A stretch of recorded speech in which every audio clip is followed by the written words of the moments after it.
അവള് എൻ്റെ സ്വകാര്യ ഭാഗങ്ങളിൽ സ്പർശിക്കുകയും എനിക്കൊരു വികാരം വളർത്തുകയും ചെയ്തപ്പോഴാണ് ഞാൻ അറിയാതെ അങ്ങനെ ചെയ്തു പോയതെന്ന് പറഞ്ഞാൽ നിങ്ങളുടെ മകളും കേസിൽ പ്രതിയാകും. ആൺകുട്ടിയും പെൺകുട്ടിയെയും ഒരുപോലെയാണ് പോക്സോ നിയമം കാണുന്നത്. You find out A third person whom you could rely. നീ ഒരു മൂന്നാമതൊരാളെ കണ്ടുപിടിക്കൂ, നിനക്ക് വിശ്വാസം അർപ്പിക്കാവുന്ന മൂന്നാമതൊരാളെ കണ്ടുപിടിക്കൂ, എന്നിട്ട് നിന്റെ കാര്യങ്ങൾ പറയൂ, എല്ലാം പറയരുതെന്ന്. നിങ്ങളെടുത്ത് നോക്കിക്കോളൂ, ChatGPT ഇങ്ങനെ ഒരു ഉത്തരം തരും. അങ്ങനെ ഒരു ഉത്തരം നമ്മുടെ കുട്ടി കാണുമ്പോൾ ആ കുട്ടിക്ക് വിശ്വാസമുള്ള മൂന്നാമതൊരു വ്യക്തി ആരായിരിക്കും എന്ന് നിങ്ങൾ ഇവിടെ ഇരിക്കുന്ന അമ്മമാരും അച്ഛന്മാരും ഒന്ന് സങ്കല്പിച്ച് നോക്കൂ. പണ്ട് നമ്മൾ പറയും പെൺകുട്ടികളെ സൂക്ഷിക്കണം, പെൺകുട്ടികളെ സൂക്ഷിക്കണം. ഇന്ന് പെൺകുട്ടികളോടൊപ്പം തന്നെ ആൺകുട്ടികളും പീഡിപ്പിക്കപ്പെടുന്നു എന്ന് നിങ്ങൾ മനസ്സിലാക്കണം. ഇവിടെ ഇരിക്കുന്ന അമ്മമാരും അച്ഛന്മാരും നമ്മുടെ ആൺമക്കളും സേഫ് അല്ല ഈ ലോകത്തെന്ന് മനസ്സിലാക്കണം. അവർക്ക് അവരുടെ ശരീരത്തിൽ ആരെങ്കിലും ദുരുദ്ദേശത്തോടു കൂടി സ്പർശിച്ചാൽ നോ എന്ന് പറയാനുള്ള ആർജവമുള്ള കുട്ടികളാക്കി വളർത്തണം നിങ്ങൾ നിങ്ങളുടെ മക്കളെ. നല്ല നട്ടലുള്ള കുട്ടികളായി. പുരുഷന്മാരോട് ഇടപഴകുമ്പോൾ അവരുടെ പെരുമാറ്റം ഇഷ്ടപ്പെടണില്ലെങ്കിൽ ഉടനെ അവരോട് സാറിൻ്റെ വൈഫ് എന്ത് ചെയ്യണം, സാറിൻ്റെ മക്കളൊക്കെ സുഖമായിട്ടിരിക്കണോ എന്ന് ചോദിച്ചാൽ മതി. അവരുടെ ആ ബാഡ് ഇൻറ്റൻഷൻ കുറച്ച് നേരത്തേക്ക് അങ്ങ് മാറിക്കിട്ടും. അപ്പോൾ അവിടെ നോക്കണം. നിർമ്മിത ബുദ്ധിയുടെ കാലത്ത് നമ്മുടെയൊക്കെ അപ്പുറം ചിന്തിക്കുകയും പ്രവർത്തിക്കുകയും ചെയ്യുന്ന മക്കളെ ബുദ്ധിക്കും യുക്തിക്കും അനുസരിച്ച് അവരെ വളർത്തുവാനും അവരെ കൈകാര്യം ചെയ്യുവാനും ഒരു അഭിഭാഷകയായ എന്നെ തിരഞ്ഞെടുക്കുമ്പോൾ അതിൻ്റെ പുറകിലും ചില ഉദ്ദേശമുണ്ട്. എന്നും പറ്റിക്കപ്പെട്ടവരെയും അബദ്ധത്തിൽ പോയി ചാടിയവരെയും അറിഞ്ഞുകൊണ്ട് തെറ്റുകൾ ചെയ്തവരെയും മാത്രം കണ്ടുകൊണ്ടിരിക്കുന്നവരാണ് ഞങ്ങൾ അഭിഭാഷകർ. എന്നും എൻ്റെ കസേരയുടെ എതിർഭാഗം വന്നിരിക്കുന്നവരെല്ലാവരും തന്നെ പ്രശ്നങ്ങളിൽ ഉൾപ്പെട്ടവരാണ്. എന്നാൽ ഇവിടുത്തെ അധ്യാപകരോ ഇന്നസെൻ്റ് ആയിട്ടുള്ള നിഷ്കളങ്കരായിട്ടുള്ള കുട്ടികളെയാണ് എന്നും എതിർഭാഗത്ത് കാണുന്നത്. അവർ നിൽക്കുന്നതിൻ്റെ ഓപ്പോസിറ്റ് സൈഡിൽ കാണുന്നത്. അപ്പോൾ എന്നും ഈ കുഴപ്പക്കാരെ മാത്രം കാണുകയും പ്രശ്നങ്ങളിൽ ഉൾപ്പെട്ട ആളുകളെ മാത്രം കൈകാര്യം ചെയ്യുന്നവരായ ഞങ്ങൾ അഭിഭാഷകർക്ക് കുറച്ചുകൂടി അനുഭവ സമ്പത്തിൽ നിന്ന് നിങ്ങൾക്ക് പറഞ്ഞു തരാൻ പറ്റും എന്ന ഒരു ഉദ്ദേശത്തോടു കൂടിയായിരിക്കാം എന്നെ ഇതിന് തിരഞ്ഞെടുത്തത്. കഴിഞ്ഞ 34 വർഷമായി ഒരു അഭിഭാഷകയായി പ്രാക്ടീസ് ചെയ്തു വരുന്ന ഞാൻ ഇന്നത്തെ കാലത്ത് ഞാൻ എൻ്റെ പ്രാക്ടീസിൽ വന്ന കാലത്ത് കൈകാര്യം ചെയ്യുന്ന കേസുകളും ഈ കാലത്ത് കൈകാര്യം ചെയ്യുന്ന കേസുകളും തമ്മിൽ വളരെ വലിയൊരു അന്തരമുണ്ട്. ചെറുപ്പക്കാരുടെ ഇടയിൽ നിന്ന് വരുന്ന കേസുകളും മധ്യവയസ്കരുടെ ഇടയിൽ നിന്ന് വരുന്ന കേസുകളും ഒക്കെ കൈകാര്യം ചെയ്യുമ്പോൾ എല്ലാ കുടുംബ ബന്ധങ്ങളിലുള്ള പ്രശ്നങ്ങൾ കൈകാര്യം ചെയ്യുമ്പോൾ എന്നാണ് ഞാൻ ഉദ്ദേശിച്ചത്. കുടുംബ കോടതികളിലെ കേസുകളിൽ കാണുന്ന ഒരു പ്രത്യേകത, എല്ലാ കേസിനും കോമൺ ആയിട്ട് ഒരു സ്വഭാവമുണ്ട്. അവരിൽ 2 പേർക്ക് ആർക്കോ എങ്ങനെ സ്നേഹിക്കണമെന്നറിഞ്ഞുകൂടായിക. വരുന്ന എല്ലാ കേസുകളിലെയും ഒരു ഭാഗം അങ്ങനെയായിരിക്കും. കുടുംബ കോടതിയിലെ എല്ലാ കേസുകളിലും എങ്ങനെ സ്നേഹിക്കണമെന്നറിഞ്ഞുകൂടായിക. അതവരെ ഞങ്ങളുടെ മുമ്പിൽ കൊണ്ടുപോയി എത്തിക്കും. പിന്നീട് അവരുടെ മക്കളെയും ഞങ്ങളുടെ മുമ്പിൽ കൊണ്ടുപോയി എത്തിക്കും. എൻ്റെ ഈ 34 വർഷത്തിനിടയ്ക്ക് ഒരു കുടുംബത്തിലെ 3 തലമുറയിൽപ്പെട്ടവർ ഞാൻ കൈകാര്യം ചെയ്ത കേസുകളിലൂടെ കടന്നു പോകേണ്ട ഒരു ഗതികേട് വന്നിട്ടുണ്ട്. അതായത് ഞാൻ കോട്ടയത്ത് കുടുംബ കോടതി വന്നത് ഞാൻ പ്രാക്ടീസിന് വന്നതിന് ശേഷം കുറേ നാളുകൾക്ക് ശേഷമാണ് വന്നത്. അന്ന് ഞാൻ 92-ൽ പ്രാക്ടീസിന് വരുമ്പോൾ ഒരു 100-ൽ താഴെ മാത്രം കേസുകളെ കോട്ടയം ജില്ലാ കോടതിയിൽ ഭാര്യാഭർത്താക്കന്മാർ തമ്മിലുള്ള പ്രശ്നങ്ങളെ സംബന്ധിച്ചുണ്ടായിരുന്നിട്ടുള്ളൂ. നല്ല ഓർമ്മയുണ്ട് എനിക്ക്. അതിൽ പകുതിയോളം കേസുകൾ ജഡ്ജിമാരിടപെട്ട് സംസാരിച്ച് തീർത്തു പോകും. പിന്നെ ചെറിയൊരു ശതമാനം തന്നെ പിൻവാങ്ങും. വളരെ ചെറിയൊരു ശതമാനം മാത്രമേ തെളിവെടുപ്പിലേക്കും വാദത്തിലേക്കും ഒക്കെ പോവുകയുള്ളൂ. അപ്പോൾ അങ്ങനെ ഉണ്ടായിരുന്ന ഈ ജില്ലയിൽ ഇന്ന് ഈ കുടുംബ കോടതി സ്ഥാപിച്ചതിന് ശേഷവും നിയമസാക്ഷരത വർദ്ധിച്ചപ്പോഴും, അതും പറയണമല്ലോ അതിൻ്റെ കൂടെ, ഇപ്പോൾ ഈ ജൂലൈയിൽ ഞാൻ ഇന്നലെ ഫയൽ ചെയ്തൊരു കേസിന് കോട്ടയം ഏറ്റുമാനൂർ കുടുംബ കോടതിയിൽ കിട്ടിയ നമ്പർ 700 എത്രയോ ഒരു നമ്പറാണ്. ഒരു വർഷം 2000-ഓളം കേസുകളാണ് ഓരോ കുടുംബ കോടതിയിലും ഫയൽ ചെയ്യപ്പെടുന്നത്. ഇത് കോട്ടയം ജില്ലയിൽ 2 കോടതിയുണ്ട്. ഞാൻ ഈ ചെറിയ ജില്ലയുടെ മാത്രം കാര്യമാണ് ഈ പറയുന്നത്. അപ്പോൾ ഇവിടെ ഏകദേശം 4000-ഓളം കേസുകൾ ഒരു വർഷം കോടതിയിലെത്തുന്നു. ഇതുകൂടാതെ എത്രയോ വീടുകളിൽ 2 മുറികളിൽ കഴിയുന്ന ഭാര്യ ഭർത്താക്കന്മാരുണ്ട്. പ്രശ്നങ്ങൾ കോടതിയിലേക്ക് എത്തിക്കാത്തവരുണ്ട്. അപ്പോൾ ഇങ്ങനെയുള്ളവരിൽ നിന്ന് ഞാൻ മനസ്സിലാക്കിയ ഒരു കാര്യം, അതിലേക്ക് തിരിച്ചു വരാം. എങ്ങനെ സ്നേഹിക്കണമെന്നറിഞ്ഞുകൂടായിക. ഇവിടെ ഇരിക്കുന്ന ഓരോ അച്ഛനമ്മമാരോടും ഞാൻ അങ്ങേയറ്റം സ്നേഹത്തോടെ പറയട്ടെ, നിങ്ങൾ നിങ്ങളുടെ മക്കളെ ചേർത്ത് പിടിച്ചേ പറ്റൂ. അപ്പോൾ പറയും അങ്ങനെ തന്നെയാണ് ഞങ്ങൾ ചെയ്യണത്, എന്നാൽ പോലും അവരെ പിടിച്ചാൽ കിട്ടുന്നില്ല. നമുക്ക് ഒരു കൗൺസിലിങ്ങിന് വിട്ടാലോ കുട്ടിയെ എന്ന് ചോദിക്കുന്ന എത്രയോ പാരൻസ് ഉണ്ട്. കുട്ടിക്കല്ല കൗൺസിലിംഗ് വേണ്ടത്, നിങ്ങൾക്കാണ് കൗൺസിലിംഗ് വേണ്ടത്. അവരെ എങ്ങനെ കൈകാര്യം ചെയ്യണമെന്ന ഒരു ബോധ്യം നിങ്ങൾക്കാണ് ഉണ്ടാകേണ്ടത്. അതുകൊണ്ടാണ് ഞാൻ ആദ്യം പറഞ്ഞത്, ബുദ്ധിക്കും യുക്തിക്കും അനുസരിച്ച് കുട്ടിയെ വളർത്തിയേ പറ്റൂ. ഇപ്പം എൻ്റെ പ്രായത്തിലുള്ള ഒരാൾ വളർന്നത്, ഒരു വ്യക്തി വളർന്നത് വളർത്തുമായിരുന്നിട്ടുണ്ടാവില്ല, വളരുമായിരുന്നിട്ടുണ്ടാവും തന്നെ എല്ലാം. പക്ഷേ ഇന്നതല്ല. ഒരു കുഞ്ഞ് ഈ ലോകത്തേക്ക് പിറന്നു വീഴുമ്പോൾ അവൻ ആദ്യം അല്ലെങ്കിൽ അവൾ ആദ്യം സ്നേഹം എന്ന വികാരം മനസ്സിലാക്കുന്നത് അവൻ്റെ അമ്മയിൽ നിന്നാണ് ആദ്യം മനസ്സിലാക്കുന്നത്. ആ കുഞ്ഞിനെ ഇങ്ങനെ ചേർത്ത് പിടിച്ച് നെഞ്ചോട് ചേർത്ത് ആ കുഞ്ഞിന് പാല് കൊടുക്കുമ്പോൾ അറിയാതെ അമ്മമാർ ആ കുട്ടിയുടെ മുഖത്തേക്ക് ഇങ്ങനെ നോക്കിക്കൊണ്ടായിരിക്കും പാല് കൊടുക്കുന്നത്. എത്ര വിഷമങ്ങളിലൂടെ അവൾ കടന്നു പോകുന്നവളാണെങ്കിലും ആ കുഞ്ഞിനെ നോക്കി ഒന്ന് പുഞ്ചിരിക്കും. അപ്പം ആ കുട്ടിയും തിരിച്ച് പുഞ്ചിരിക്കും. അങ്ങനെ പതുക്കെ ആ അമ്മയുമായി ഒരു ആത്മബന്ധം ആ കുട്ടിക്ക് ഉണ്ടായി വരും. അത് പിന്നീട് അച്ഛനിലേക്കും മുത്തശ്ശനിലേക്കും അമ്മമ്മയിലേക്കും ഒക്കെ അങ്ങ് പടർന്ന് പോവുക.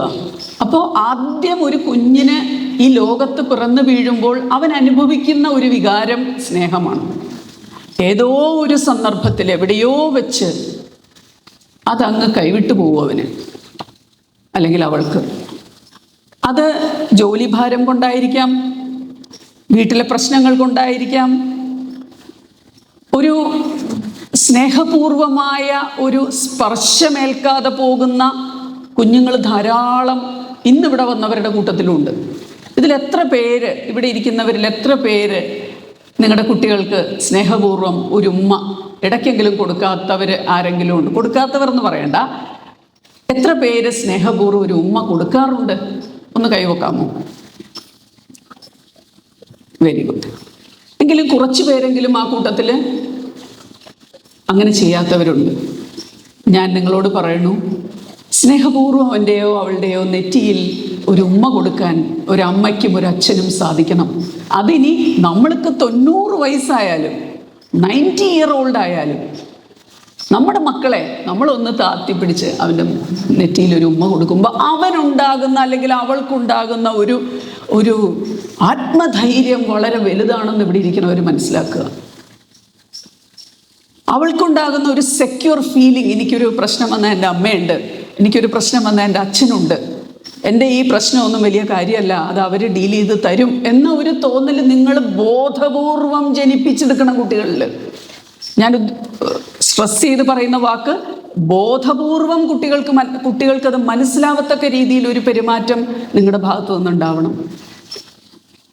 അത് ഇങ്ങനെയുള്ള സന്ദർഭങ്ങളിൽ, ഇങ്ങനെയുള്ള ക്ലാസ്സുകൾ അറ്റൻഡ് ചെയ്യുമ്പോൾ നമ്മളിലേക്കൊന്ന് തിരിഞ്ഞു നോക്കുവാൻ ഇതൊരു അവസരമായി കാണണം. നല്ല ഓർമ്മകൾ മക്കൾക്ക് ഉണ്ടാക്കി കൊടുക്കണം. ഇപ്പം നമ്മൾ ഇവിടെ ഇരിക്കുന്ന ഓരോരുത്തരും, ഞാൻ ഉൾപ്പെടെയുള്ളവർ ഒന്ന് ചിന്തിച്ചു നോക്കൂ. നമുക്ക് നമ്മളുടെ അച്ഛനെക്കുറിച്ചും നമ്മുടെ അമ്മയെക്കുറിച്ചും എന്ത് ഓർമ്മകളാണുള്ളത്? നല്ല ഓർമ്മകളുള്ളവർ ഒന്ന് ഓർത്തു നോക്കൂ. ഇപ്പോഴും മരിച്ചുപോയ അച്ഛനെയും അമ്മയെയും കുറിച്ച് ചിന്തിക്കുമ്പോൾ, അവരുടെ ഫോട്ടോയിലേക്ക് നോക്കുമ്പോൾ, അവരെക്കുറിച്ചുള്ള ഓർമ്മകൾ വരുമ്പോൾ, ആരുമില്ലാത്ത സന്ദർഭങ്ങളിൽ അറിയാതെയെങ്കിലും കണ്ണ് നനഞ്ഞു പോകുന്നു എനിക്കങ്ങനെ ഒരു ഫീലിംഗ് ഉണ്ട്. അതെന്തുകൊണ്ടാണ്? നമുക്ക് അവരിൽ നിന്ന് നല്ലത് മാത്രം ലഭിച്ചിട്ടുള്ളത് കൊണ്ടാണ്. വഴക്ക് പറഞ്ഞിട്ടുണ്ട്, അടിച്ചിട്ടുണ്ട്, ശാസിച്ചിട്ടുണ്ട്, അതൊന്നും നമ്മുടെ വ്യക്തിത്വത്തെ ബാധിച്ചിട്ടില്ല. അപ്പോൾ വ്യക്തിത്വത്തെ ബാധിക്കാത്ത രീതിയിൽ, കുട്ടികളുടെ വ്യക്തിത്വത്തെ ബാധിക്കാത്ത രീതിയിൽ ആ സ്നേഹം പങ്കുവെക്കുന്നതിന് ഓരോരുത്തർക്കും ഓരോ രീതിയായിരിക്കും സ്നേഹിക്കുന്നതിന്. ചില അച്ഛന്മാർ വീട്ടിൽ ഒട്ടും മക്കളോട് സ്നേഹം പ്രകടിപ്പിക്കുന്നവരായിരിക്കില്ല. അത് കോമ്പൻസേറ്റ് ചെയ്തുകൊണ്ട് അമ്മ പ്രകടിപ്പിക്കണം എന്നാണ് ഞാൻ പറയണേ. അച്ഛനെ പറഞ്ഞ് മനസ്സിലാക്കി കൊടുക്കുകയും വേണം. അവൾക്ക് ഇന്ന് എന്ത് സന്തോഷമായിട്ട് അവൾ വന്ന് പറഞ്ഞത്, അവൾക്ക് ഇത്രയും മാർക്ക് കിട്ടിയെന്ന്. നിങ്ങൾ എന്താ അവളെ ഒന്ന് അപ്രിഷ്യേറ്റ് ചെയ്യാഞ്ഞ്, നിങ്ങൾ എന്താ അവൾക്കൊരു ഉമ്മ കൊടുക്കാഞ്ഞ്, നിങ്ങളൊന്ന് ചെയ്യുന്നേ എന്ന് പറഞ്ഞ് ആ അമ്മ ആ അച്ഛനെ പ്രലോഭിപ്പിച്ച് സ്നേഹിച്ച് മക്കളെ സ്നേഹിക്കാൻ പഠിപ്പിക്കണം. ഇപ്പം നിങ്ങളുടെ ഹസ്ബൻഡിന് ഞങ്ങൾ സ്ത്രീകളോടാണ് പറയണത്, നിങ്ങളുടെ ഹസ്ബൻഡിന് അങ്ങനെ ഒരു കഴിവില്ലാത്ത മനുഷ്യനാണ്. അതായത് സ്നേഹിക്കാൻ അറിഞ്ഞൂടായത്. അങ്ങേരുടെ ഉള്ളിലുണ്ട്, നിറച്ച് സ്നേഹം ഉണ്ടാവും, പക്ഷെ അത് പ്രകടിപ്പിക്കാൻ അറിഞ്ഞുകൂടാ. അത് പ്രകടിപ്പിക്കാൻ അറിഞ്ഞുകൂടാത്തൊരു ഭർത്താവിനെ അത് പ്രകടിപ്പിക്കത്തക്ക രീതിയിലാക്കിയെടുക്കുന്നതിലാണ് ഒരു സ്ത്രീയുടെ കഴിവ്. ഒരിക്കലും അച്ഛൻ്റെ കുറ്റം പറഞ്ഞു കൊടുക്കുന്ന അമ്മ ഒരു മാതൃകയേ അല്ല. ഞാൻ ഇവിടെ ഇരിക്കുന്ന ഓരോ സ്ത്രീകളോടും ഞാൻ പറയട്ടെ, ഒരു അച്ഛൻ്റെ കുറ്റം, അച്ഛൻ്റെ ബന്ധുക്കളുടെ കുറ്റം മക്കളോട് പറഞ്ഞു കൊടുക്കുന്ന അമ്മമാരും, അമ്മയുടെ കുറ്റവും അമ്മയുടെ ബന്ധുക്കളുടെ കുറ്റവും മക്കൾക്ക് പറഞ്ഞു കൊടുക്കുന്ന അച്ഛനും ഒരിക്കലും ഒരു നല്ല മാതൃകയല്ല മക്കൾക്ക്. ഇത് ബൂമറാങ് പോലെ നിങ്ങൾക്ക് തിരിച്ചു കിട്ടുമെന്ന് നിങ്ങൾ ഓർത്തോളൂ. ചെറിയ പ്രായത്തിൽ ഇറ്റ്സ് ഓക്കെ, അതിന് അവർ വലുതാവുന്നൊരു സാഹചര്യം വരും. നിങ്ങൾക്കിത് തിരിച്ച് നിങ്ങളിലേക്ക് തന്നെ ആ അമ്പ് എയ്യുന്ന ഒരു സാഹചര്യം വരും.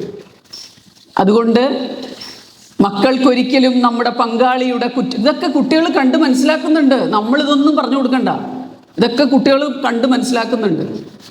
ഇനി വീട്ടിൽ രണ്ട് തരത്തിൽ ഇവിടെ ഇരിക്കുന്നവരുടെ ജീവിതം രണ്ട് തരത്തിലായിരിക്കാം. ഒന്ന് വളരെ സാധാരണയായി സമാധാനമായിട്ട് ജീവിച്ചു പോകുന്നു. ഇതല്ലാതെ പ്രശ്നങ്ങളുടെ നടുക്ക്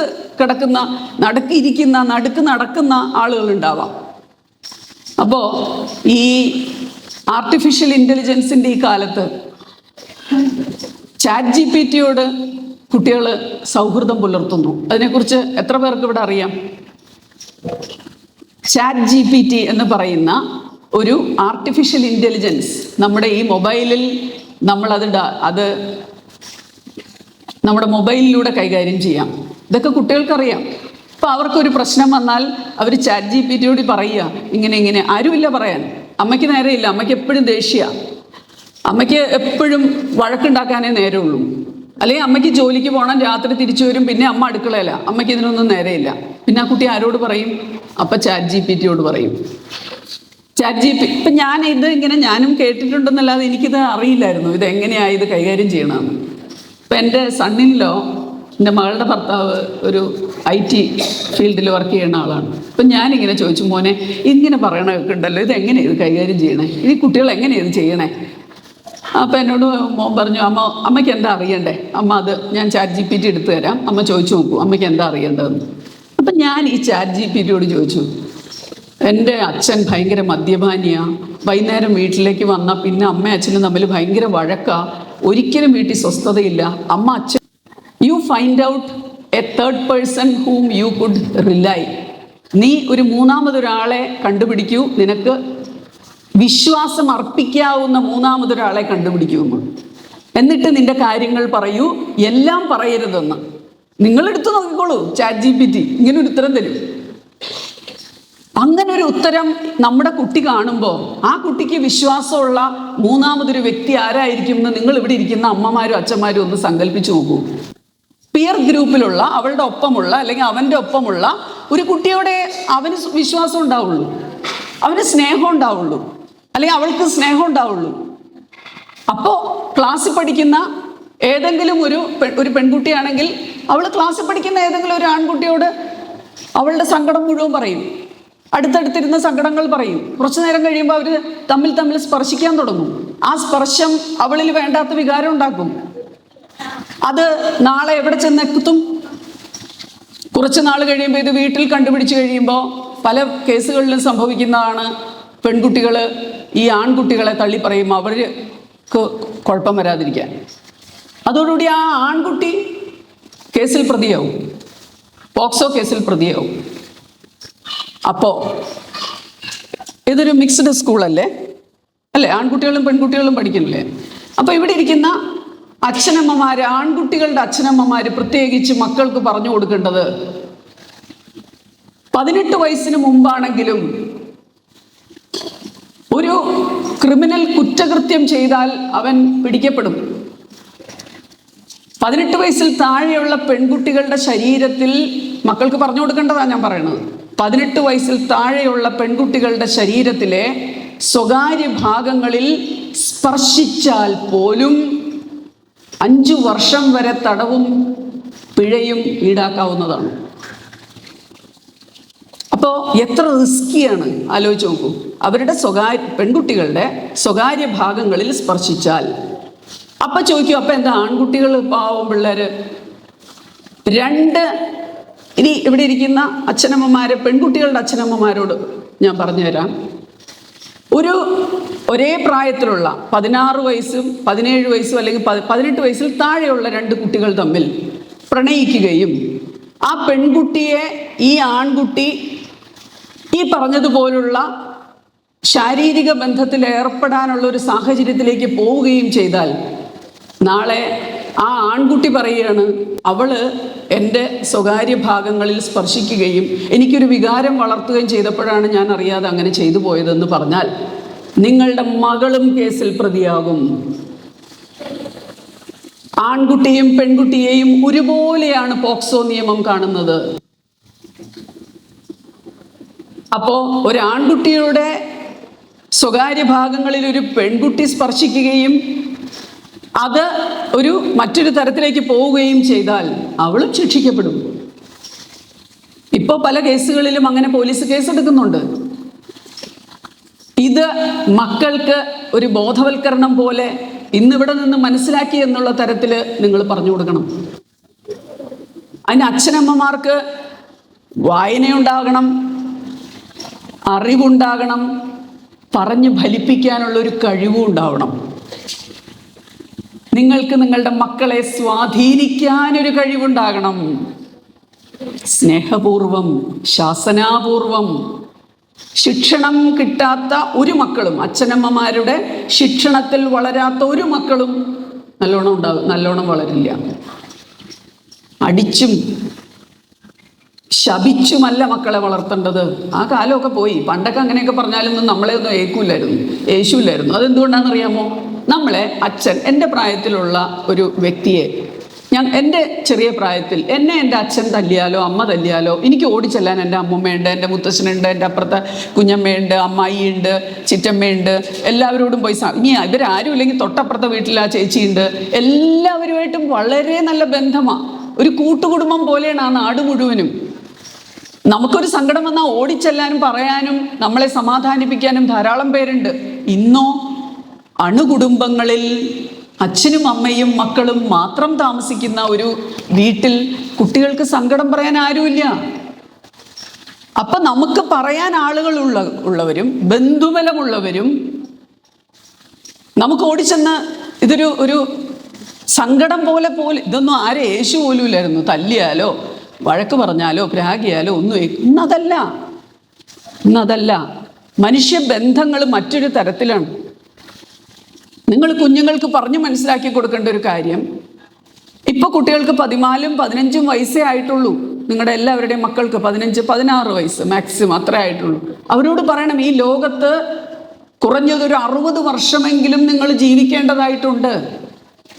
ഈ 60 വർഷത്തിലേക്കുള്ള തയ്യാറെടുപ്പാണ് ഈ 2 വർഷം കൊണ്ട് നമ്മൾ സാധിച്ചെടുക്കുന്നത്. അവരുടെ വ്യക്തിത്വം വികസിപ്പിച്ചു വരുത്തുക നമ്മൾ. വളരെ വലിയ ഉത്തരവാദിത്തമാണ് അത്. ഞാൻ ആദ്യം പറഞ്ഞ പോലെ മക്കൾക്കല്ല കൗൺസിലിംഗ് വേണ്ടത്, അച്ഛനമ്മമാർക്കാണ് കൗൺസിലിംഗ് വേണ്ടത്. ഈ കുഞ്ഞുങ്ങളെ എങ്ങനെ കൈകാര്യം ചെയ്യണമെന്ന് അവരെ പറഞ്ഞ് മനസ്സിലാക്കി കൊടുക്കേണ്ടത് എന്താണ്? നിങ്ങളുടെ വ്യക്തിത്വം വികസിപ്പിച്ചെടുക്കുമ്പോൾ നിങ്ങൾക്ക് തെറ്റുപറ്റാതിരിക്കണമെങ്കിൽ നിങ്ങൾ പാലിക്കേണ്ട കുറച്ച് കാര്യങ്ങളുണ്ടെന്ന് ചുമ്മാ ഉപദേശങ്ങൾ കൊടുക്കുകയല്ല വേണ്ടത്. നിങ്ങൾ ജീവിച്ച് കാണിച്ചു കൊടുക്കണം മക്കൾക്ക്.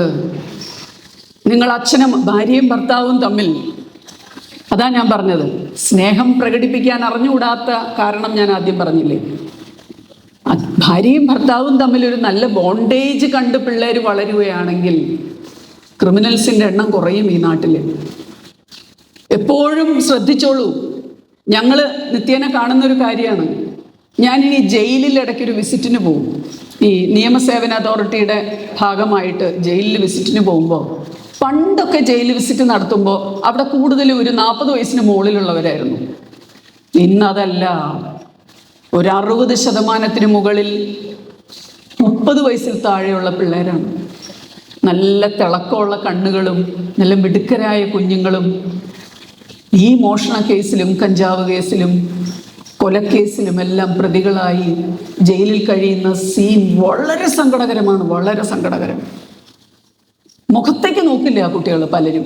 അവർക്ക് ഞാനിതുപോലെ പോയി ഒന്ന് സംസാരിക്കാനൊക്കെ മുഖത്തേക്ക് നോക്കില്ല, അവർ താഴേക്ക് നോക്കിയിരിക്കുള്ളൂ. അവരുടെ അച്ഛനമ്മമാരെ എന്തുമാത്രം വിഷമങ്ങൾ അനുഭവിക്കുന്നുണ്ടാവും. അവർ ലീസ്റ്റ് ബോധേഡാണ്. ഞാൻ ഒരിക്കൽ അവർക്കൊരു ക്ലാസ് എടുത്തപ്പോൾ ഞാൻ ചോദിച്ചു, നിങ്ങൾക്ക് ഏറ്റവും സന്തോഷം തരുന്ന സംഗതി എന്താന്ന്? 2 പേരെണീറ്റ് എന്ന് പറഞ്ഞു, പണം. ഞാൻ പറഞ്ഞു, നീ എൻ്റെ വക്കീൽ ഓഫീസിൽ വന്നിരിക്കുക കുറച്ചു നേരം. നിറയെ പൈസയുള്ളവർ, വലിയ വണ്ടികളിൽ വന്ന് ഇറങ്ങുന്നവർ, സ്വസ്ഥത എന്ന് പറയണില്ലാത്ത ആളുകളെ ഞാൻ കാണിച്ചു തരാമെന്ന്. ഇതൊക്കെ മാഡം പ്രസംഗിക്കാനല്ലേ പറ്റത്തുള്ളൂ, പണത്തിന് പണം വേണ്ടേ? ഞാൻ ചോദിച്ചാൽ, അതിനാണോ നീ ഈ കഞ്ചാവ് കടത്താൻ പോയത്? നല്ലോണം പൈസ കിട്ടും മാഡം, പിന്നെ എന്തു പോയി പറയണേ, പിടിച്ചത് പോയി, എന്ത് ചെയ്യാൻ പറ്റും? ഇത്രേ ഉള്ളൂ അതിൻ്റെ ഉത്തരം. ഇപ്പൊ പണത്തിനോടുള്ള ആസക്തി കുട്ടികളിൽ എങ്ങനെ വളരുന്നു? ഞാൻ ഇവിടെ ഇരിക്കുന്ന സ്ത്രീകളോടൊരു കാര്യം പറയാം. നിങ്ങളുടെ ഭർത്താക്കന്മാരാരെങ്കിലും, നിങ്ങളിലുള്ളവരുടെ ഹസ്ബൻഡ്സ് ആരെങ്കിലും വഴിവിട്ട് പണമുണ്ടാക്കുന്നുണ്ടെങ്കിൽ, കൈക്കൂലി മേടിക്കുന്നവരായിട്ടുണ്ടെങ്കിൽ, നിയമാനുസൃതം ലഭിക്കേണ്ട തുകയല്ലാതെ വീട്ടിലേക്ക് പണം വരുന്നുണ്ടെങ്കിൽ, സ്നേഹപൂർവം അതിനെ കൺട്രോൾ ചെയ്യണം ഭാര്യ. നമുക്ക് വേണ്ട ആ പണം, നമുക്ക് അങ്ങനത്തെ ഒരു ആർഭാടം വേണ്ട എന്ന് പറയണം. പല പുരുഷന്മാരും കൈക്കൂലി വാങ്ങിക്കുന്നതും മറ്റു രീതിയിൽ പണം ഉണ്ടാക്കുന്നതും ഒക്കെ ഭാര്യയും മക്കളെയും സന്തോഷിപ്പിക്കാനോ അവർക്ക് സന്തോഷിക്കാനുമാണ്. അങ്ങക്ക് വേണ്ട അങ്ങനെ ഒരു പണം, നമുക്ക് വേണ്ട. ഇങ്ങനെ കുറേ പ്രാവശ്യം പറയുമ്പോൾ അവരതിൽ നിന്ന് പതുക്കെ പിൻവാങ്ങും. മദ്യപാനിയായ ഒരു ഭർത്താവിനെ നിങ്ങൾക്ക് കൈകാര്യം ചെയ്യാൻ പറ്റണില്ലേ? എൻ്റെ പൊന്നു സഹോദരിമാരെ, ധാരാളം മാർഗങ്ങളുണ്ട് അതിന്.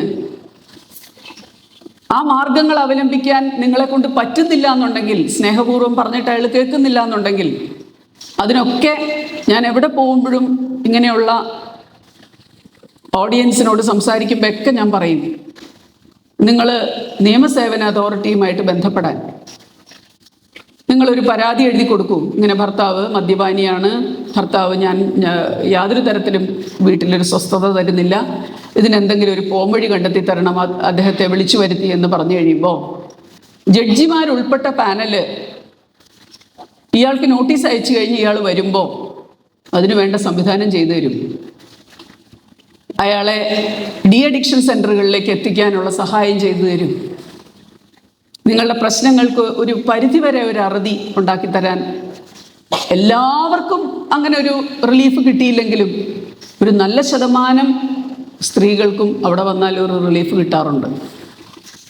ഒന്നില്ലെങ്കിൽ ഇവള് ഇങ്ങനൊരു പ്രശ്നം ഉണ്ടാക്കിയാൽ അവൾ പരാതിപ്പെടുമെന്നുള്ള ഒരു മെസ്സേജെങ്കിലും അയാൾക്ക് കിട്ടുമല്ലോ. അപ്പോൾ ഞാൻ പറഞ്ഞു വരുന്നത്, നമ്മളുടെ പ്രശ്നങ്ങളെ നമ്മൾ എങ്ങനെ കൈകാര്യം ചെയ്യുന്നു എന്നുകൂടി ഈ കുട്ടികൾ നോക്കിക്കൊണ്ടായിരിക്കണേ. ഒരു വീട്ടിലൊരു പ്രശ്നമുണ്ട്, സാമ്പത്തിക പ്രശ്നമുണ്ട്, അച്ഛന് കടമുണ്ട്.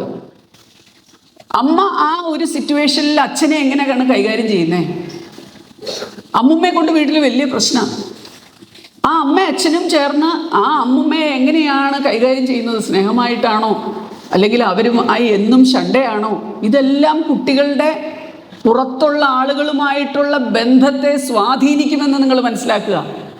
കുട്ടികൾ സ്പോഞ്ച് പോലെയാണ്, അവരിങ്ങനെ ഒപ്പിയെടുക്കും. നിങ്ങളുടെ ഓരോ പ്രവർത്തനവും, നിങ്ങൾ ഓരോരുത്തരോട് സംസാരിക്കുന്ന രീതി, നിങ്ങളുടെ ശരീരഭാഷ, നിങ്ങൾ ദേഷ്യപ്പെടുന്ന രീതി, നിങ്ങൾ സ്നേഹിക്കുന്ന രീതി, നിങ്ങൾ അസൂയ പ്രകടിപ്പിക്കുന്ന രീതി, ഇതെല്ലാം കുട്ടികൾ കണ്ടുപിടിക്കുക. ഇതെല്ലാം അവരുടെ വ്യക്തി ജീവിതത്തിൽ അവരെ നല്ലവണ്ണം സ്വാധീനിക്കുമെന്ന് നിങ്ങളോട് തന്നെ എപ്പോഴും പറഞ്ഞുകൊണ്ടിരിക്കുക. എൻ്റെ ഈ നേച്ചറൊക്കെ കുട്ടികൾ കാണുകയാണ്. നിങ്ങളിപ്പോൾ അടുക്കളയിൽ ജോലി ചെയ്യുന്ന ഒരു സ്ത്രീ പാത്രം എടുത്ത് ദേഷ്യപ്പെട്ടു ഒച്ചത്തിൽ വെച്ചു, രാവിലെ മുതൽ വൈകുന്നേരം വരെ ഞാൻ ഈ കിടന്ന് പണിയെടുക്കണു, അങ്ങനെയാണ് ഇങ്ങനെയാണ്, ഞാൻ എന്തെല്ലാം ചെയ്യണു, എനിക്കൊരു വിലയില്ല ഈ വീട്ടിൽ, ഞാൻ എന്തിനാ ഈ കഷ്ടം.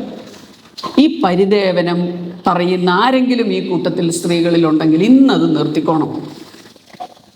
കാരണം ഈ പരിദേവനം നിങ്ങളെ മക്കളിൽ നിന്നും ഭർത്താവിൽ നിന്നും അകറ്റി കൊണ്ടുപോകുമെന്നല്ലാതെ നമ്മളെ ആരും മനസ്സിലാക്കത്തില്ല. ഞാനിത് പറയാൻ കാരണം എൻ്റെ അടുത്ത് വരുന്ന ഫാമിലി മാറ്ററുകളിലെ പെൺകുട്ടികളോടും ആൺകുട്ടികളോടും ഞാനിങ്ങനെ അവരുടെ ബാക്ക്ഗ്രൗണ്ട് ചോദിക്കാറുണ്ട്. എന്താണ് മോനെ അങ്ങനെ, നീ എന്തിനാ അങ്ങനെ പെരുമാറിയത്, നീ എന്താ സ്നേഹത്തോടെ അവളോട് പെരുമാറാത്തെ? അപ്പോൾ കുറച്ച് നേരമൊക്കെ മിണ്ടാണ്ടൊക്കെ ഇരിക്കും. പതുക്കെ സ്നേഹിച്ച് ഞാൻ കൊണ്ടുവന്ന് കഴിയുമ്പോൾ അവരുടെ വീട്ടിലെ കാര്യങ്ങൾ പറഞ്ഞു വരുമ്പോൾ ഇതിൻ്റെ റീസൺ വീട്ടിൽ നിന്ന് തന്നെ അവരുടെ വ്യക്തിത്വ വികാസത്തിൽ വന്ന കുഴപ്പമാണ്. അത് പെരുമാറ്റ വൈകല്യങ്ങളായി പിന്നീട് അവരുടെ ജീവിതത്തിൽ പുറത്തു വരുന്നു എന്ന് മാത്രം. ഒരേ രീതി അവലംബിക്കും മക്കള്. നമ്മളെങ്ങനെയാണോ അത് തന്നെ ആയിരിക്കും അവരവരുടെ ലൈഫിൽ. അപ്പോൾ ഒന്ന് കോഷ്യസ് ആവാനാണ് ഇതുപോലത്തെ ക്ലാസ്സുകൾ, ഒന്ന് ശ്രദ്ധിക്കാൻ. നിങ്ങളെ തന്നെ, നമുക്കറിയാലോ നമ്മുടെ ന്യൂനത എന്താന്ന്. ഇവിടെ ഇരിക്കുന്ന നിങ്ങൾക്ക് ഓരോരുത്തർക്കും അറിയാം നിങ്ങളുടെ ന്യൂനത എന്താന്ന്, നിങ്ങളുടെ ഗുണങ്ങൾ എന്താണെന്നും അറിയാം. അതിലുള്ള ന്യൂനതകളെ പരിഹരിക്കാൻ, നിങ്ങളുടെ ഗുണങ്ങളെ കുറച്ചുകൂടെ ഒന്ന് ഡെവലപ്പ് ചെയ്യാൻ, അതിനാണ് ഇതുപോലത്തെ ക്ലാസ്സുകൾ. ഞാൻ ആദ്യം പറഞ്ഞ പോലെ കുട്ടികൾക്ക് നല്ല ഓർമ്മകൾ നമ്മൾക്ക് സമ്മാനിക്കാൻ സാധിച്ചേ പറ്റൂ. എനിക്കെൻ്റെ അച്ഛൻ കഴിഞ്ഞുള്ള ഈ ലോകത്ത് എൻ്റെ അമ്മയുടെ കണ്ണ് നനയാൻ എനിക്ക് സഹിക്കാൻ പറ്റത്തില്ല എന്ന് പറയുന്ന ഒരു മകനോ മകളോ ഉണ്ടെങ്കിൽ നമ്മൾ രക്ഷപ്പെട്ടു. അത് ഈ പ്രായത്തിൽ ഇപ്പോൾ നമ്മൾ ക്ലാസ്സിലേക്ക് കയറിപ്പോയ കുഞ്ഞുങ്ങളിൽ അങ്ങനെ ഒരു ബോധം ഉണ്ടാക്കി കൊടുക്കാൻ, അങ്ങനെ ഒരു ചിന്തയുണ്ടാക്കി കൊടുത്തു കഴിയുമ്പോൾ അവരോട് നമ്മൾ പറഞ്ഞു കൊടുക്കണം, മക്കളെ, നല്ല സുഹൃത്തുക്കൾ ഉണ്ടായാലേ നിനക്ക് നല്ല മനോഭാവം ഉണ്ടാവുള്ളൂ. നിനക്ക് നല്ല സുഹൃത്തുക്കൾ ഉണ്ടായാലേ നിനക്ക് നല്ല സ്വപ്നങ്ങൾ കാണാൻ നിനക്ക് തോന്നുള്ളൂ. അതുകൊണ്ട് നീ നിൻ്റെ ഫ്രണ്ട്സിനെ സെലക്ട് ചെയ്യുമ്പോൾ സൂക്ഷിച്ച് സെലക്ട് ചെയ്യണം മക്കളെ. നിനക്ക് ദൈവാധീനം വേണം. അമ്മയും പ്രാർത്ഥിച്ചോളാം, അച്ഛനും ഭഗവാനോട് പ്രാർത്ഥിച്ചോളാം, അച്ഛൻ പള്ളിയിൽ പോകുമ്പോൾ അച്ഛനും പ്രാർത്ഥിച്ചോളാം. നിൻ്റെ ഫ്രണ്ട്സിനെ സെലക്ട് ചെയ്യുമ്പോൾ സൂക്ഷിച്ച് സെലക്ട് ചെയ്യണം. അവരുടെ കുഴപ്പങ്ങൾ മുഴുവൻ നിനക്ക് വരും, അല്ലെങ്കിൽ നിൻ്റെ കുഴപ്പങ്ങൾ അവർക്ക് കൊടുക്കാനൊരു ഇടം നീ വരുത്തുകയും ചെയ്യരുത്. ഇങ്ങനെ നല്ല ഫ്രണ്ട്സിനെ തിരഞ്ഞെടുക്കുന്നതിൻ്റെ ഗുണം കുട്ടികൾക്ക് പറഞ്ഞു കൊടുക്കണം. ഇത് നല്ല സമയമാണ്, തുടങ്ങിയല്ലേ ഉള്ളൂ. സത്യം പറഞ്ഞാൽ ഞാൻ നിങ്ങളോട് തുറന്നു പറയട്ടെ, എൻ്റെ മക്കൾ ഹോസ്റ്റലിൽ പോകുമ്പോൾ ഞാൻ മനമുരുകി പ്രാർത്ഥിക്കാറുണ്ട്. അവരുടെ റൂംമേറ്റ്സ് നല്ലതായിരിക്കണേ, അവർക്ക് നല്ലൊരു കൂടെ വന്ന് റൂം ഷെയർ ചെയ്യണ പിള്ളേർ നല്ലതായിരിക്കണേ ഭഗവാനെ, ഗുരുവായൂരപ്പ എന്ന് ഞാൻ എന്ത് പ്രാർത്ഥിക്കാറുണ്ടായിരുന്നു എന്നോ. എൻ്റെ കുട്ടികളുടെ കല്യാണമൊക്കെ കഴിഞ്ഞു, അവരൊക്കെ അവരുടേതായ ജീവിതത്തിലേക്ക് പോയി. എങ്കിലും ഞാൻ അതുകൊണ്ട് അങ്ങനെ ഒരു കാര്യങ്ങളും കൂടെ കഴിഞ്ഞതുകൊണ്ട് ഞാൻ പറയണു, ഇതൊരു വലിയ ഉത്തരവാദിത്തമാണ്. മക്കളെ പഠിപ്പിച്ചൊരു നിലയിലെത്തി അവർക്കൊരു ജീവിതം ഉണ്ടാക്കി കൊടുക്കുക എന്നത് നിസ്സാര കാര്യമല്ല. അതിൻ്റെ പുറകിൽ നമ്മുടെ മനസ്സ് മുഴുവനും അതിലേക്ക് നിങ്ങളൊരു 3-4 വർഷം നിങ്ങളൊന്ന് ഇനി അങ്ങോട്ട് ഒന്ന് ശ്രദ്ധിച്ചാൽ മതി. നിങ്ങൾക്ക് കുട്ടികളെ കൈവിട്ട് പോവില്ല, ഉറപ്പ്. നിങ്ങൾ ശ്രദ്ധിക്കണം എന്ന് മാത്രം. അതിൻ്റെ അകത്ത് ഇപ്പോഴത്തെ ഇവിടെ +1 കയറിയ കുട്ടികളിൽ ആർക്കെങ്കിലും എന്തെങ്കിലും ഒരു പെരുമാറ്റ വൈകല്യം ഉണ്ട് എന്ന് നിങ്ങൾക്ക് തോന്നുവാണെങ്കിൽ, അതായത് പെരുമാറ്റ വൈകല്യം, ഫോർ എക്സാമ്പിൾ ഞാൻ പറയാം, ഒരിടത്ത് അടങ്ങിയിരിക്കില്ല, ഓട്ടം, പഠിക്കില്ല, ശ്രദ്ധയില്ല, കോൺസെൻട്രേഷൻ ഇല്ല, ശ്രദ്ധിച്ചിരുന്ന് പഠിക്കുന്നില്ല. ഇനി മറ്റൊരു വിഭാഗമുണ്ട്, എപ്പോഴും പഠിക്കുന്നുണ്ട് പാവം, പക്ഷെ മാർക്കില്ല. അവൻ്റെ ബുക്ക് എടുത്ത് നോക്കിയാൽ മുഴുവൻ കുത്തി വരച്ച പോലെ എഴുതി വെക്കണേ, ഒരു നീറ്റേ അല്ല ബുക്ക്. ഇങ്ങനെയൊക്കെയുള്ള പല കാര്യങ്ങൾ, ആവശ്യമില്ലാതെ നുണ പറയുക. ഇനി അതല്ലെങ്കിൽ ചെറിയ കളവുകൾ, നുണ, നല്ലതായിട്ട് നുണ പറയുക. എന്തെങ്കിലും ഇതുപോലുള്ള പെരുമാറ്റം. പിന്നെ ഓവർ വൃത്തി, കൈ കഴുകുന്നു, ബാത്റൂമിൽ പോയാൽ പലതവണ കഴുകുന്നു, പലതവണ അണ്ടർ ഗാർമെൻറ്റ്സ് മാറുന്നു. ഇതിൻ്റെ എല്ലാം പുറകിലൊരു കാര്യമുണ്ടെന്നുള്ളത് ഓർത്തോണം. നിങ്ങൾ ഏകദേശം 18 വയസ്സ് വരെ 21 വയസ്സ് വരെ വേണമെങ്കിൽ പീഡിയാട്രിഷനെ കാണിക്കാം എന്നാണ് പറയുന്നത്. അറ്റ്ലീസ്റ്റ് 18 വയസ്സ് വരെ പീഡിയാട്രിഷനെ കാണിക്കാം. നിങ്ങൾ നിങ്ങളുടെ കുട്ടികളുടെ ഡോക്ടറെ അടുത്ത് ഈ കുട്ടിക്ക് ഉള്ള ആ പെരുമാറ്റത്തിലെ വൈകല്യങ്ങളെക്കുറിച്ച് പറയണം. ഇങ്ങനെ ഡോക്ടറെ ഇങ്ങനെ കാണണുണ്ട് അവള്. അപ്പോൾ ഞാൻ എൻ്റെ സ്വന്തം ഒരു അനുഭവം പറയാം. എൻ്റെ മോള് 5ലോ 6ലോ മറ്റോ പഠിക്കുമ്പോൾ ഈ കുട്ടി സ്കൂളിൽ നിന്ന്, ഞാൻ കോടതിയിലായിരിക്കുമ്പോഴേ എനിക്ക് 11 മണിക്ക് കോടതി കയറും. ഇപ്പോൾ ഈ ഒരു 11:30-12 മണിയാകുമ്പോൾ സ്കൂളിൽ നിന്ന് കോള് വരും. കുട്ടി ഛർദ്ദിച്ചു, വയ്യ, സിക്ക് റൂമിൽ കിടക്കുക. 2-3 ദിവസം അടുപ്പിച്ചിങ്ങനെ വന്നപ്പോൾ ഞാൻ എന്നിട്ട് സ്കൂളിൽ പോകണം, ഇവളെ കൊണ്ടുപോകണം, വീട്ടിലാക്കണം, തിരിച്ച് വക്കീലാഫീസിൽ വരണം. ഇതിങ്ങനെ എന്തു പറ്റി? വീട്ടിൽ വന്നു കഴിഞ്ഞാൽ അങ്ങനെ കാണുന്നുമില്ല. അപ്പോൾ എന്നോട് എൻ്റെ മദറില്ലോ പറഞ്ഞു, എൻ്റെ മദറില്ലോ പാവം മരിച്ചുപോയി, അവർ ഹെഡ് മിസ്ട്രസ്സായിട്ട് റിട്ടയർ ചെയ്ത. അപ്പം അമ്മ എന്നോട് പറഞ്ഞു, സിന്ധു, ഇവള് ഛർദ്ദിക്കുകയല്ല, ഇവളുടെ വായിൽ ഈ തുപ്പൽ മുഴുവനും ഇങ്ങനെ കളക്ട് ചെയ്ത് വെച്ചിട്ട് വെറുതെ ഇങ്ങനെ തുപ്പുക, ഛർദ്ദിക്കണമൊന്നുമില്ല, ഇതെന്തോ വേറെ കുഴപ്പമായത്. ഞാൻ ശ്രദ്ധിച്ചപ്പോൾ എനിക്കും മനസ്സിലായി അമ്മ പറഞ്ഞത് ശരിയാന്ന്.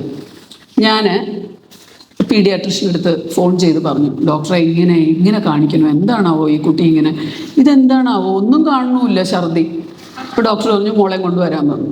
ഞാൻ ഈ ഡോക്ടറെ വിളിച്ച് പറഞ്ഞത് അവൾ അറിയുന്നില്ലല്ലോ. അപ്പോൾ എന്നോട് ഡോക്ടർ ചോദിച്ചു, അവൾക്ക് എന്താ വല്ല വിഷമം ഉണ്ടാവണ കാര്യം ഉണ്ടായോ വീട്ടിൽ, മാർക്ക് കുറയും? ഞാൻ പറഞ്ഞു ഒന്നുമില്ല, വീട്ടിലങ്ങനത്തെ ഒരു പ്രശ്നമില്ല ഡോക്ടറെ. അപ്പോൾ എന്നാൽ കൊണ്ടുവരാൻ പറഞ്ഞു. എന്നിട്ട് കൊണ്ടുവന്നിട്ട് ഞാൻ ഇവളുടെ അടുത്ത് കൂടെ പോയിരുന്നിട്ട് ഞാൻ പറഞ്ഞു, ഡോക്ടറെ ഇങ്ങനെ ഇവൾക്ക് വോമിറ്റിംഗ് ഉണ്ട്, ഇടയ്ക്കിടയ്ക്ക് സ്കൂളിൽ നിന്ന് വിളിക്കുന്നു, തിരിച്ചു വീട്ടിൽ കൊണ്ടുവരുന്നു, ഇങ്ങനെയാണ്, ഇതെന്താണ്, നിങ്ങളൊന്ന് പുറത്തേക്ക് ഇരിക്കാമോ എന്ന് ചോദിച്ചു. ഡോക്ടർ ഇവളെ ക്രോസ് ചെയ്ത് വന്നപ്പോൾ എന്താണെന്നറിയോ, ആ ഇടയ്ക്കാണ് ഇവളെ ഞങ്ങൾ മാറ്റി കിടത്തിയത്, വേറൊരു റൂമിലേക്ക് മാറ്റി കിടത്തി. ഞങ്ങളുടെ കൂടെ കിടന്നിരുന്നവളെ, വലിയ കുട്ടിയായില്ലേ, ഇനി വേറെ റൂമിലേക്ക് കിടക്കണം എന്ന് പറഞ്ഞ് അവളെ വേറൊരു മുറിയിലേക്കാക്കി. അതിൻ്റെ ഒരു ഭവിഷ്യത്താണ് ഈ കാണിച്ചുകൊണ്ടിരുന്നത്. അപ്പോൾ ഞാനൊരു വക്കീലാന്ന് പറഞ്ഞിട്ട് കാര്യമുണ്ടോ? മക്കളുടെ കാര്യം വരുമ്പോൾ നമ്മൾ എന്ത് ചെയ്യണമെന്നായിപ്പോയി. ഇത് എന്താണ് ഇങ്ങനെ അത് കഴിഞ്ഞ് ഡോക്ടർ എന്നോട് പറഞ്ഞു, അത് നിങ്ങൾ അങ്ങനെ പെട്ടെന്ന് ചെയ്യരുതായിരുന്നു, നിങ്ങൾ പതുക്കെ പറഞ്ഞ്, മോളെ നീ വലിയ കുട്ടിയായില്ലേ, ഇനി ഇങ്ങനെ റൂമിൽ നിനക്ക് ഒറ്റയ്ക്ക് റൂം വേണ്ടേ, നിനക്ക് അങ്ങനെ വേണ്ടേ, ഇങ്ങനെ വേണ്ടേ എന്ന് വെച്ചാൽ അവളെ പതുക്കെ വേണമായിരുന്നു മാറ്റാൻ. കണ്ടോ? അപ്പോൾ ഞാൻ ഇവളെ നിന്റെ ശരിയാക്കി തരാം, നിനക്ക് എന്താണ്, നിനക്ക് എന്തിൻ്റെ അസുഖമാണ് എന്നൊക്കെ ചോദിച്ചു 2 അടിയൊക്കെ കൊടുത്താൽ ഈ കൊച്ചു ഒന്നും കൂടെ കുഴപ്പമായി പോയേനെ. എന്തോ അങ്ങനെ എനിക്ക് അന്ന് തോന്നി. ഞാൻ നിങ്ങളോട് ഇത് ഷെയർ ചെയ്യണതിൻ്റെ കാര്യം, ഇതുപോലെ ചെറിയ കാര്യങ്ങളായിരിക്കും നമ്മൾ ശ്രദ്ധിക്കാതെ പോകുന്നത്. അത് വിദഗ്ധരോട് നമ്മൾ ചോദിച്ച് മനസ്സിലാക്കി നമ്മളത് വേണ്ടത് ചെയ്താൽ അവൾ കറക്റ്റ് ചെയ്യപ്പെടും, അല്ലെങ്കിൽ അവൻ കറക്റ്റ് ചെയ്യപ്പെടും. ഇനി കിടന്ന് മൂത്രം ഒഴിക്കുന്ന കുട്ടികളുണ്ട്. വലിയ കുട്ടിയായാലും അങ്ങനെ കിടന്നു മൂത്രം, ഇത് അടികൊള്ളാത്ത കുഴപ്പമെന്ന് പറയും. രാത്രി മൂത്രം ഒഴിച്ചിട്ട് കിടന്നുകൂടേടാ, പാവം കൊച്ച് എന്നാലും കിടന്നു ഒഴിക്കും. അതിനൊക്കെ ഇന്ന് മരുന്നുകളുണ്ട്. വിദഗ്ധരെ ഒന്ന് നമ്മളൊന്ന് അത് അവരോട് സംശയം ചോദിച്ചാൽ അവർ പറഞ്ഞു തരും എന്ത് ചെയ്യണമെന്ന്. അതിന് കുട്ടിയെ മറ്റുള്ളവരുടെ മുമ്പിൽ നാണം കെടുത്തുകയല്ല ചെയ്യണ്ടേ, അത് പറഞ്ഞ് കുട്ടിയുടെ മനസ്സിനെ വേദനിപ്പിക്കുകയല്ല ചെയ്യണ്ടേ. അതുപോലെ തന്നെ ഞാൻ ഓവർ വൃത്തിയുടെ കാര്യം പറഞ്ഞു. അത് ഞാൻ അങ്ങനെ പറയാൻ കാര്യവും, ഒരു കേസ് എൻ്റെ അടുത്ത് വന്നൊരു കേസിൽ എൻ്റെ അടുത്ത് വന്ന കക്ഷി ഹസ്ബൻഡാണ്, പെൺകുട്ടിയുടെ അച്ഛനാണ് എൻ്റെ അടുത്ത് വന്നത്. മാഡം, എൻ്റെ മോൾക്ക് ഈ ബന്ധം വേണമെന്നില്ല, ഇതങ്ങ് ഞങ്ങൾ വേണ്ടെന്ന് വയ്ക്കുക, അവനെ കൊണ്ട് ഒരു രക്ഷയില്ല മാഡം, അവൻ ഭയങ്കര ഉപദ്രവമാണ് എൻ്റെ മോളെ, നമുക്കിത് അവസാനിപ്പിച്ചേക്കാം മാഡം, അതിനെന്താണ് ചെയ്യേണ്ടത്? അപ്പോൾ മുസ്ലിംസ് അവർ. അപ്പം ഞാൻ പറഞ്ഞു, ചാടിക്കയറി നിങ്ങളൊന്നും ചെയ്യരുത്. അയാൾ വിചാരിച്ച അയാൾക്ക് അന്ന് ഈ മുത്തലാക്കൊന്നും നിർത്തലാക്കണതിന് മുമ്പാണ്. ഞാൻ പറഞ്ഞു, അയാളൊരു തലാക്ക് ചൊല്ലിയാൽ നിങ്ങളുടെ മകള് വീട്ടിൽ വന്ന് നിൽക്കും, ഇനി വേണ്ട അവനെ. ഞാൻ പറഞ്ഞു, അങ്ങനെയല്ല, നമുക്കൊന്ന് ശ്രമിച്ചു നോക്കാം, എന്താ കാര്യം നോക്കാം. ഞാൻ പറഞ്ഞു, ആദ്യം ഒരു പരീക്ഷണാർത്ഥം ഈ പിള്ളേരെ 2നെയും കൂടെ ഒരു കൗൺസിലിങ്ങിന് വിടാം, എന്താണ് ഇതിലെ കുഴപ്പമെന്ന് അറിയണ്ടേ, എന്നിട്ട് ഇത് ശരിയാവില്ലെന്ന് അവർ പറയുവാണെങ്കിൽ നമുക്ക് അതിൻ്റെ അടുത്ത നടപടി നോക്കാം.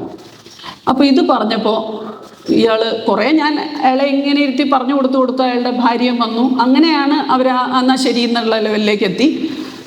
ആ മോളെ വിളിച്ചു വരുത്തി. ഞാൻ പറഞ്ഞു, മോളെ അങ്ങനെ അയാളെ വിട്ടാൽ പറ്റൂലല്ലോ, അങ്ങനെ അയാൾ മോളെ ഉപദ്രവിക്കുന്നുണ്ടെങ്കിൽ അത് എന്തുകൊണ്ട് ഉപദ്രവിക്കണമെന്ന് അറിയണ്ടേ, ഞാനൊന്നും ചെയ്തിട്ടില്ല മാഡം. പിന്നെ എന്തിനാ അയാൾ ഉപദ്രവിക്കണേ? നമുക്ക് അങ്ങനെ അയാൾ ശരിയാവില്ലെന്ന് കണ്ടാൽ നമുക്ക് ഡൈവോഴ്സിന് വേണ്ട നടപടിയിലേക്ക് പോവാം. മോളാദ്യം കൗൺസിലിങ്ങിന് പോകുന്നുണ്ട്. ആ പയ്യനെ എൻ്റെ പയ്യൻ്റെ ഫാദറിനെ ഞാൻ തന്നെ നേരിട്ടൊന്ന് വിളിച്ചു. നിങ്ങൾ ഇങ്ങനെയൊന്ന് വിടൂ കുട്ടികളെ, അവർ രക്ഷപ്പെടണമെങ്കിൽ രക്ഷപ്പെടട്ടെ. ഈ കൗൺസിലിങ്ങിന് പോയപ്പോൾ കൗൺസിലിംഗ് കഴിഞ്ഞിട്ട് ഈ കൗൺസിലർ എന്നെ വിളിച്ച് പറഞ്ഞത്, ഈ പെൺകുട്ടി ചെറിയ പ്രായത്തിലായിരിക്കുമ്പോൾ അവൾക്കൊരു ലൈംഗിക പീഡനമേറ്റിട്ടുണ്ട്. അതിൻ്റെ ഭാഗമായിട്ട് ഈ പെൺകുട്ടിക്ക് ആൺകുട്ടികളോടും ശാരീരിക ബന്ധത്തോടും വെറുപ്പാണ്, വിദ്വേഷമാണ് ഈ കുട്ടിക്ക്. അപ്പോൾ ഈ പയ്യൻ രാത്രി ഈ കുട്ടിയുടെ അടുത്ത് സ്നേഹപൂർവ്വം അടുത്തേക്ക് ചെല്ലുമ്പോൾ തന്നെ ഈ പെൺകുട്ടി ഇവനെ തള്ളി മാറ്റി അടിച്ച് ഇവനെ വളരെയധികം ഉപദ്രവിക്കുകയും സഹിക്കാൻ വയ്യാതാവുമ്പോൾ ഇവളെ അടിക്കുകയും ചെയ്യും. അതാണ് നടക്കുന്നത് രാത്രി. ഇത് പാരൻസ് അറിയുന്നുണ്ടോ? ഈ ചെറിയ പ്രായത്തിൽ അവളുടെ ബന്ധത്തിലുള്ള ഒരാൾ അവളെ എന്തോ കാര്യമായി ചെയ്തിട്ടുണ്ട്.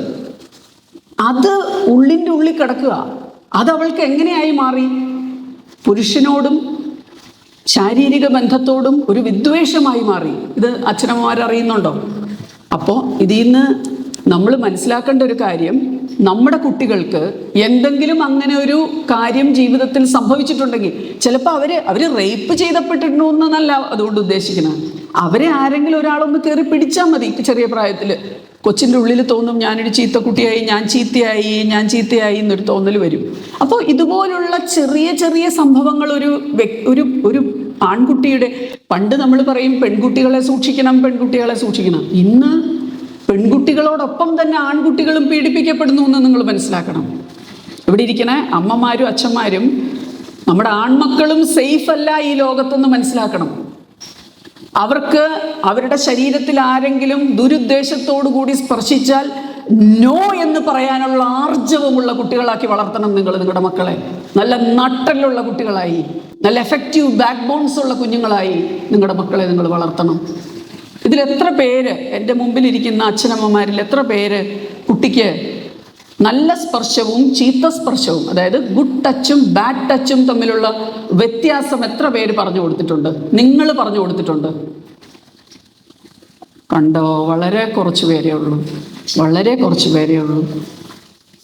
ചിലപ്പോൾ സ്കൂളിൽ നിന്ന് അവർ മനസ്സിലാക്കിയിട്ടുണ്ടാവാം.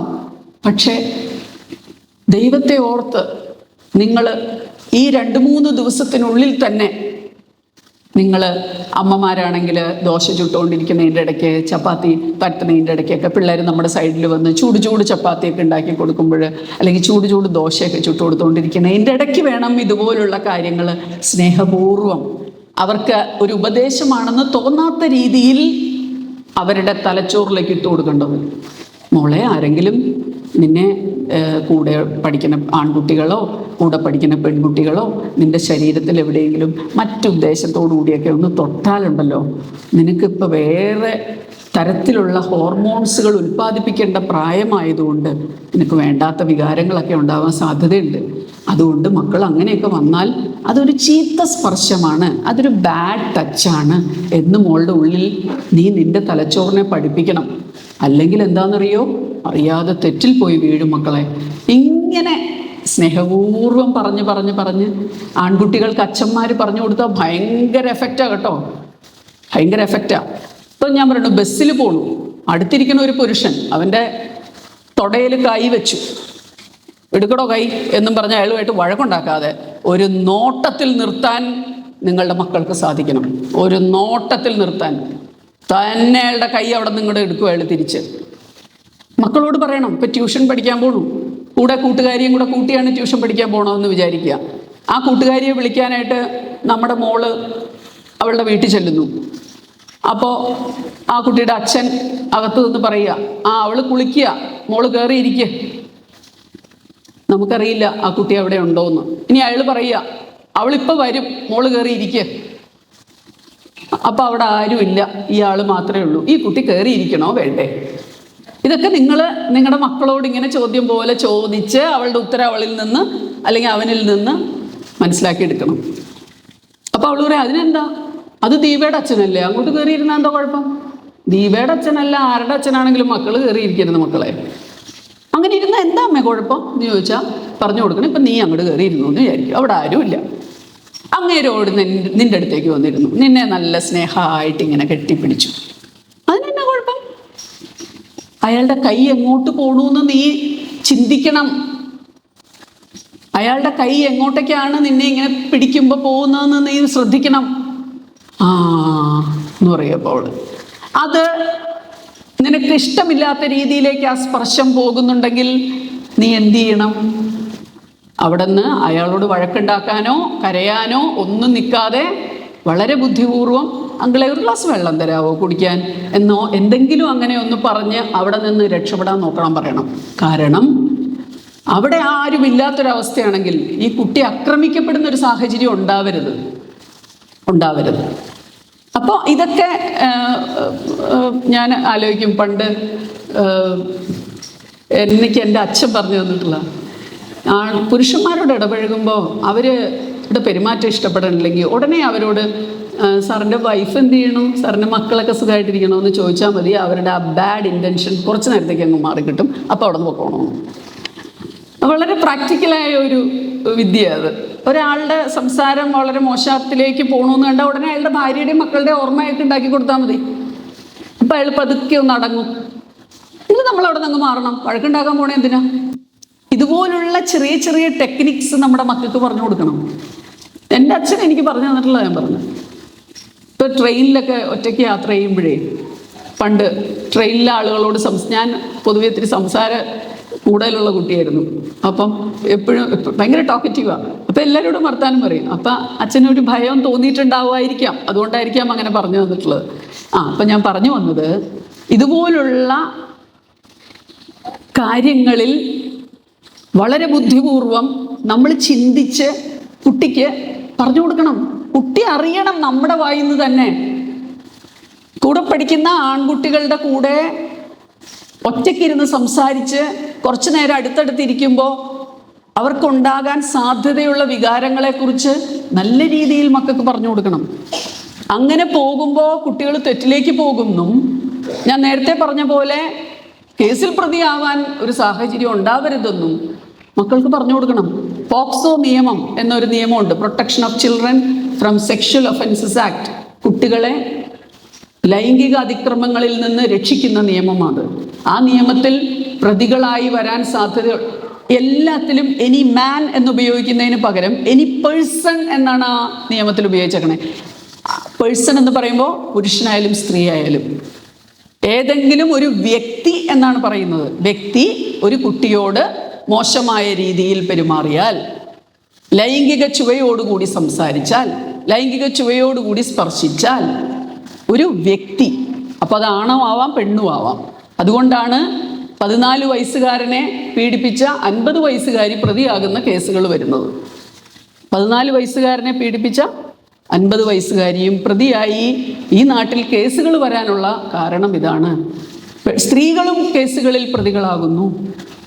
ക്രിമിനൽ കേസുകളിൽ സ്ത്രീകൾ പ്രതികളായി എൻ്റെ ഓർമ്മയിൽ പോലും പണ്ടൊന്നും ഇല്ലായിരുന്നു, ചിന്തിക്കാൻ പോലും പറ്റില്ലായിരുന്നു. ഇന്നതല്ല, പ്രതിക്കൂട്ടിൽ കയറി നിൽക്കുന്നവരിലെ നല്ലൊരു പങ്ക് സ്ത്രീകളാണ്. അപ്പോൾ ഇത് ഇവരുടെ പുറകിലേക്ക് ചെന്ന് നോക്കുമ്പോൾ എത്തി നിൽക്കുന്നത് +2 വിദ്യാഭ്യാസ കാലത്ത് അല്ലെങ്കിൽ സ്കൂൾ വിദ്യാഭ്യാസ കാലത്ത് അവർക്കുണ്ടായ ചില അനുഭവങ്ങളിൽ നിന്നാണ് അവരുടെ വ്യക്തിത്വം ആ രീതിയിലേക്ക് എത്തിപ്പറ്റുന്നത്. അത് മാനസികമായി ഒരു തയ്യാറെടുപ്പ് ഈ കുട്ടികളെ വളർത്തുമ്പോൾ നമ്മൾ ഉണ്ടാക്കിയേ പറ്റൂ. നമ്മുടെ കുട്ടികൾക്കൊരു പക്വത ഉണ്ടാക്കി കൊടുക്കാൻ, ലൈംഗിക പക്വത ഉണ്ടാക്കി കൊടുക്കാൻ, ആശയടക്കാനുള്ള ഒരു ശേഷി ഉണ്ടാക്കി കൊടുക്കാൻ. നമ്മളും 24 മണിക്കൂറും ഈ മൊബൈലിൽ, ഞങ്ങളൊക്കെ ഈ മൊബൈൽ യൂസ് ചെയ്യുന്നത് നമ്മുടെ ജോലിയുടെ ഭാഗമാണ് കൂടുതലും. വീട്ടമ്മമാരായിട്ടുള്ളവർ കൂടുതൽ ഉപയോഗിക്കുന്നത് ഒരു ലിമിറ്റ് വിട്ടാൽ, അറ്റ്ലീസ്റ്റ് നിങ്ങളുടെ കുട്ടികൾ വീട്ടിൽ വന്നാലെങ്കിലും ഇത് ഉപയോഗിക്കാതിരിക്കുക. 5 മണി വരെയെങ്കിലും കുഞ്ഞുങ്ങൾ ഇല്ലാതെയുള്ള സമയമുണ്ടല്ലോ, അത് കഴിഞ്ഞ് ഈ കുട്ടികളുടെ മുമ്പിൽ വെച്ച് നിങ്ങളിത് അധികം ഉപയോഗിക്കാതിരിക്കുക.